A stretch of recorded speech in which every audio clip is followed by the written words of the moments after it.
Louis Pasteur des éditions Kiman.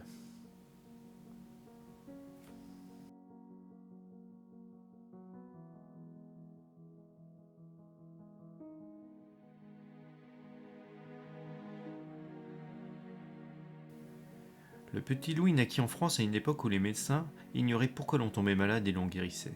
Le remède était bien souvent douloureux et vain. Mais heureusement, Louis grandit en bonne santé.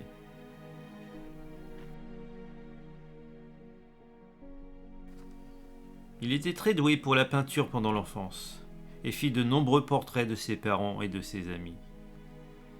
Mais à l'adolescence, il se découvrit une passion pour les sciences et poursuivit ses études dans les meilleures universités du pays.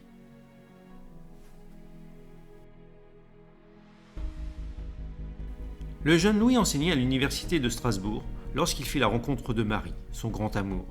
À Lille, M. Bigot, le père d'un de ses étudiants à l'université, le sollicita pour comprendre pourquoi son alcool s'altérait.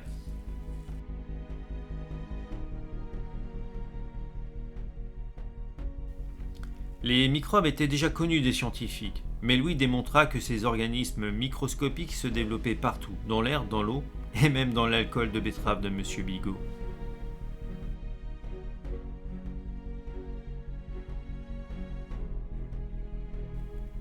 Louis avait prouvé que les microbes faisaient tourner le vin. L'empereur Napoléon III lui demanda de trouver un moyen de débarrasser l'alcool national de ses hôtes fâcheux, ce que le jeune scientifique tenta de faire au mieux. Louis découvrit que les microbes pouvaient être détruits si l'on chauffait le vin selon un procédé bien précis. La pasteurisation est encore employée actuellement pour allonger la durée de conservation des aliments. Louis se vit décerner un prix par l'Académie des sciences pour son travail sur les microbes et leur provenance. En montrant qu'ils se transmettaient entre organismes vivants, Louis permit à la science de faire un pas de géant.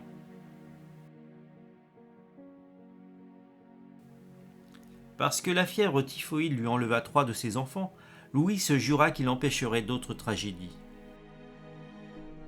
Il pensa alors que si les microbes abîmaient les aliments, ils pouvaient peut-être aussi provoquer des maladies. La suite des aventures de Louis Pasteur est à découvrir dans votre espace culturel.